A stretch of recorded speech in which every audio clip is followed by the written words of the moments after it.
Hello learners, welcome to my channel enlighten knowledge. आज हम theory of production में करने जा रहे हैं causes of law of diminishing returns, application of the law and why does the law of diminishing returns apply faster to agriculture. तो first topic start कर लेते हैं। Causes of law of diminishing returns, क्या cause है इस law के। First point is fixed factor of production. जब हमारे पास कुछ प्रोडक्शन के फैक्टर्स होते हैं वो फिक्स होते हैं। जब हम फिक्स्ड फैक्टर को वेरिएबल फैक्टर के साथ में यूज़ करना शुरू कर देते हैं और जब उसकी रेशो की कंपैरिजन करते हैं to the variable factor, then it falls. मतलब फिक्स्ड फैक्टर की जो रेशो होती है वो फॉल होनी शुरू हो जाती है when it is compare to the variable factor. For example, अगर मैं कहूँ कि हमारे पास फिक्स्ड फैक्टर लैंड है और उसके साथ वेरिएबल फैक्टर है आपका लेबर, तो क्या होगा कि फिक्स्ड फैक्टर को तो हम शॉर्ट पीरियड में चेंज नहीं कर पाते। अगर 1 हेक्टेयर लैंड है तो वो 1 ही रहने वाली है। हम लेबर को चेंज कर देते हैं तो जो रेशियो होती है लैंड की वो क्या हो रही है, कम हो रही है। इसका मतलब पहले 1 हेक्टेयर लैंड पे 1 लेबर को यूज़ कर रहे थे, अब उसी 1 हेक्टेयर लैंड पे 2 लेबर को, उसी 1 हेक्टेयर लैंड पे 3 लेबर को यूज़ कर रहे हैं। जो रेशो है वो तो लैंड की स्टिल रही है, लेबर की जो हम लोग क्वांटिटी है उसको बढ़ाते जा रहे हैं। तो ये सारी चीज़ें की वजह से भी आपका जो law of diminishing returns apply होता है, प्रोडक्शन होता है वो, अगर फैक्टर्स को हम कॉपरेट करें, अच्छे से उसका इस्तेमाल करते हैं।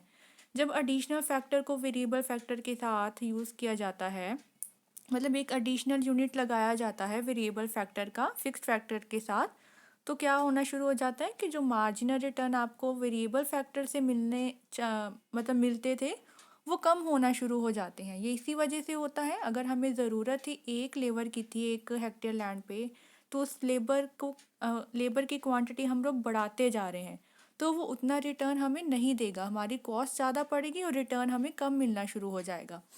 इसी वजह से क्या होता है कि ये लॉ एप्लीकेबल हो पाता है। अगर हम सेकेंड एग्जांपल लें कि अगर हमारे पास लैंड है वो 10 हेक्टेयर की है और उस पर हम 5 लेबरर्स का यूज़ कर रहे थे, इसका मतलब क्या हो जाएगा कि जो रेशो बनी वो हो जाएगी 2:1 की। जो 5 लेबरर्स हैं वो 10 हेक्टेयर लैंड को कल्टीवेट कर रहे हैं, मतलब क्या होगा, एक लेबर 2 हेक्टेयर लैंड को कल्टीवेट कर पा रहा है। ये हमारा फुल यूटिलाइजेशन हो रही है हमारी लैंड की भी और लेबर की भी। अगर मैं लेबर की क्वांटिटी को बढ़ा देती हूँ और 10 कर देती हूँ तो क्या आ जाएगा, 10 हेक्टेयर लैंड पे 10 लेबर को यूज़ कर रहे हैं, हमने लेबर बढ़ा दिए। इसका मतलब जो रेशो निकलेगी 1:1, मतलब 1 हेक्टेयर लैंड पे 1 लेबर को यूज़ करवा रहे हो। तो ये क्या हो जाएगा कि ऑब्वियसली 1 लेबर और 1 हेक्टेयर ऑफ लैंड, वो क्या होगा, वो कम प्रोड्यूस ही करेगा। जहाँ पर हम लोग 1 हेक्टेयर लैंड पे 2 लेबर का यूज़ कर रहे थे, वहाँ पे अब 1 हेक्टेयर लैंड पे 1 लेबर का यूज़ कर रहे हो। तो इसका मतलब क्या है कि लेबर की जो प्रोडक्शन की कैपेसिटी है वो कम हो जाएगी। एक लेबर तो उतना प्रोड्यूस नहीं कर पाएगा जितना 2 कर पा रहे थे। दस जो रेशियो ऑफ लैंड होती है फिक्स्ड फैक्टर की to ratio of the variable factor, वो फॉल करना शुरू कर देती है। इसका मतलब जो मार्जिनल रिटर्न होता है लेबर के साथ में मिलने वाला, वो कम होना शुरू हो जाता है। Next is optimum production. जब हम ऑप्टिमम प्रोडक्शन कर लेते हैं, आफ्टर वर्ड यहाँ पे यूज़ किया है, आफ्टर द ऑप्टिमम यूज़, ये भी वैसे वाला ही पॉइंट है कि जब आपको पता है कि 10 हेक्टेयर लैंड पे 5 लेबर्स आपको ऑप्टिमम प्रोडक्शन दे रहे हैं, तो आप ज़्यादा लेबर यूज़ करोगे तो क्या हो जाएगा कि उससे मिलने वाला रिटर्न है वो कम होना शुरू हो जाएगा। आफ्टर द ऑप्टिमम यूज़ जो रेशियो होती है फिक्स्ड और वेरिएबल फैक्टर्स के बीच में, वो डिफेक्टिव हो जाती है, अच्छे से यूज़ में नहीं आ पाती है। सपोज करो एक मशीन, अगर अगर आपका मशीन एक फिक्स्ड फैक्टर है, वो उसका ऑप्टिमम यूज़ तभी हो रहा है जब आप उस पर क्या है 4 लेबर्स का इस्तेमाल कर रहे हो।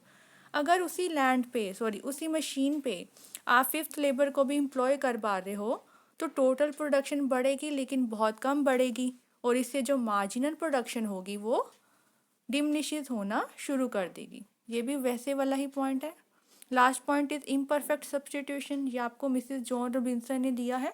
वो क्या कहते हैं कि ज़्यादातर यही पॉइंट है जिससे आपका जो लॉ ऑफ डिमिनिशिंग रिटर्न्स है वो एप्लीकेबल हो पाता है। एक फैक्टर को हम दूसरे के साथ में सब्स्टिट्यूट करवा ही नहीं सकते। क्यों? क्योंकि एक फिक्स्ड फैक्टर है, एक वेरिएबल फैक्टर है। रियल लाइफ में कभी भी आपको परफेक्ट सब्स्टिट्यूशन फैक्टर्स की नहीं मिलेगी। अगर परफेक्ट होती है तो ये सवाल ही नहीं पैदा होता डिमिनिशिंग रिटर्न्स वाला या इंक्रीजिंग रिटर्न वाला। तो अगर इम्परफेक्ट सब्स्टिट्यूशन है, आप एक फैक्टर के बदले में दूसरे फैक्टर को यूज़ नहीं कर पा रहे हो, तो वहाँ पे ये लॉ एप्लीकेबल होता है। हैंस क्या है, after the optimum use, after कि ऑप्टिमम यूज़ करने के बाद हम एक फैक्टर को दूसरे के साथ सब्स्टिट्यूट नहीं कर पाते हैं। When fixed and variable factors को हम लोग कंबाइन ही नहीं कर पाते हैं एप्रोप्रिएट रेशो में। वही बात हुई ना, ऑप्टिमम प्रोडक्शन करने के बाद में आप फिक्स्ड और वेरिएबल फैक्टर को एक अच्छी रेशो में नहीं ढाल सकते हो, तो जो मार्जिनल रिटर्न मिलने वाला होता है वो कम होना शुरू हो जाता है due to imperfect substitution of the factors. Next is application to the law. ये लॉ कहाँ कहाँ पे एप्लीकेबल हो पाता है। पहला है कि डॉक्टर मार्शल कहते थे कि लॉ ज़्यादातर एग्रीकल्चर में एप्लीकेबल हो पाता है। क्यों?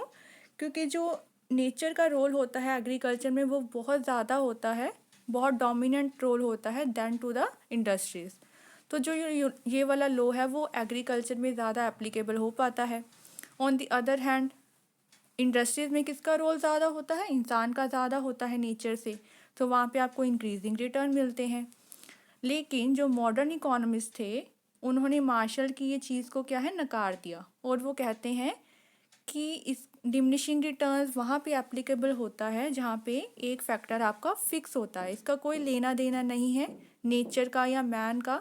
ये सिर्फ ये देखता है कि कहाँ पे आपको जो फैक्टर ऑफ प्रोडक्शन है वो फिक्स है, और फिक्सिटी तो हर फैक्टर ऑफ प्रोडक्शन में देखने को मिलती है। लैंड माइनिंग, ना कि सिर्फ लैंड माइनिंग, फिशरीज या हाउस बिल्डिंग में, बल्कि मशीन या रॉ मटेरियल भी कभी ना कभी फिक्स रखे जाते हैं। तो ये जो लॉ है वो हर स्पीयर्स ऑफ प्रोडक्शन में यूज़ किया जाता है। नेक्स्ट है एप्लीकेशन ऑफ द लॉ। यही चीज़ है कि फर्स्ट पॉइंट है एप्लीकेशन टू एग्रीकल्चर, कि ये लॉ आपका एग्रीकल्चर में एप्लीकेबल होता है।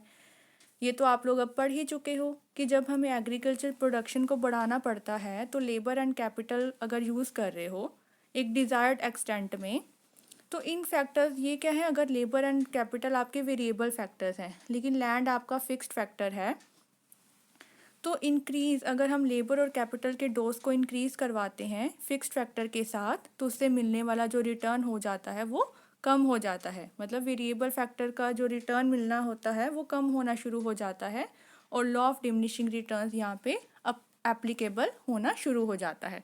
फर्स्ट तो यही चीज़ है। नेक्स्ट है एप्लीकेशन टू एक्सट्रैक्टिव इंडस्ट्रीज़। ऐसी इंडस्ट्रीज़ जहाँ पे कुछ खोदना पड़ता है या निकालना पड़ता है, कुछ कंस्ट्रक्शन वर्क करना पड़ जाता है, वो चीज़ें हैं। First is mining industries. Mining industries में क्या होता है कि जब हमें ज़्यादा से ज़्यादा मिनरल्स निकालने पड़ते हैं डीप ऑफ द अर्थ से, तो क्या हो जाता है, डीप माइनिंग में आपको बहुत सारे पैसों का खर्च करना पड़ जाता है। वहाँ पे लेबर तो इस्तेमाल हो रही है लेकिन आपका खर्चा बहुत ज़्यादा होता है, एक्सपेंसेस बढ़ जाते हैं, लाइटिंग करने के, वाटर को पंप करने के, लेबर्स को भी ज़्यादा वेजेस देने पड़ते हैं इस काम के लिए। तो एक हमने चीज़ पढ़ी थी कि जो लॉ है डिमिनिशिंग रिटर्न्स का, उसको हम लोग लॉ ऑफ इंक्रीजिंग कॉस्ट भी कहते हैं। तो इसका मतलब एक्सपेंसेस बढ़ गए तो ये लॉ यहाँ पे एप्लीकेबल हो जाता है। किस वजह से? इंक्रीजिंग कॉस्ट की टर्म की वजह से। Next is buildings. बिल्डिंग्स यहाँ पे ये माना गया है कि ये लॉ वहाँ पे एप्लीकेबल है जहाँ पे आपको मल्टी स्टोरी बिल्डिंग्स का निर्माण करना पड़ता है। हायर द बिल्डिंग, जितनी बिल्डिंग आप ऊपर बढ़ाते जाओगे उतना ही एक्सपेंडिचर भी तो ज़्यादा बढ़ता जाएगा अपर स्टोरी मतलब बढ़ाने पर। लेकिन ऑन दी अदर हैंड जो रेंट होता है अपर स्टोरेज का, वो क्या होना शुरू हो जाता है, कम होना शुरू हो जाता है। क्यों? क्योंकि उसी लैंड पे अगर आप क्या है डबल स्टोरेज मकान को बढ़ा रहे हो, तो जो कोई सेकंड फ्लोर पे रह रहा है, थर्ड फ्लोर पे रह रहा है, फिर वो रेंट कम भरेगा। इसका मतलब रेंट होता है अपर स्टोरेज, वो कम होना शुरू हो जाता है लेकिन कॉस्ट आपको ज़्यादा पड़नी शुरू हो जाती है। तो ये लो वहाँ पर भी एप्लीकेबल है। फिशरीज़ में ये है कि अगर एक रिवर पे आप लोग फिशेस निकालने जाते हो, वहाँ फिशेस का जो स्टॉक है वो तो लिमिटेड होगा, बहुत ज़्यादा अनलिमिटेड तो फिशेस नहीं होंगी एक रिवर में। जैसे जैसे आप ज़्यादा से ज़्यादा फ़िश को निकालते जाओगे वैसे ही उसका स्टॉक क्या है, कम होता जाएगा। एक रिवर में फ़िशेस का स्टॉक कम होता जाएगा जब आप फ़िशेस को ज़्यादा निकालना शुरू कर देते हो।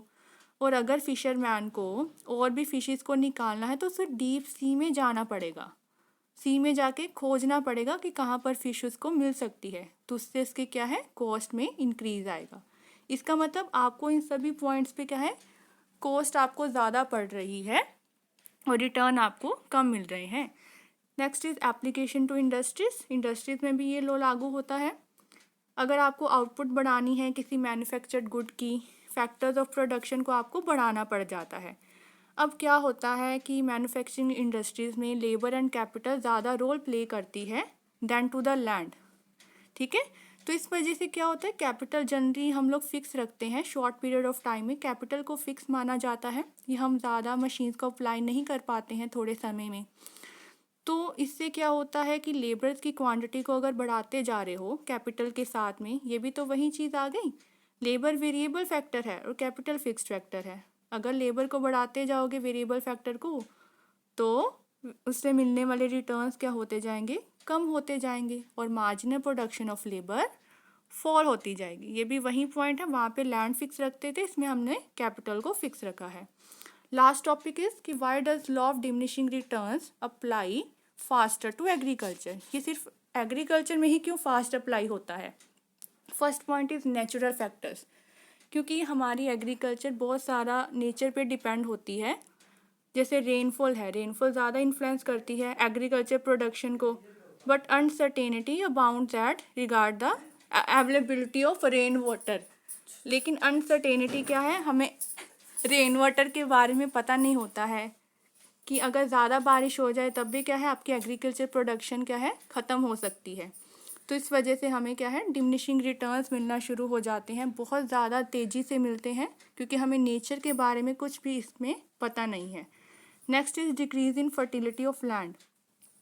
जब एग्रीकल्चर लैंड की फर्टिलिटी में क्या आ जाए, कमी आ जाए, fertility of land tends to fall with persistent cultivation. इसका मतलब क्या है, जब हम लैंड को बार बार कल्टीवेट करते रहते हैं, ज़्यादा कल्टीवेट करते रहते हैं, तो उससे मिलने वाली जो फर्टिलिटी है वो क्या है, कम होना शुरू हो जाती है।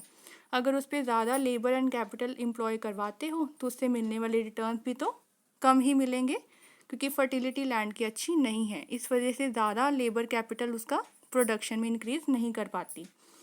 Next is less chances of division of labour.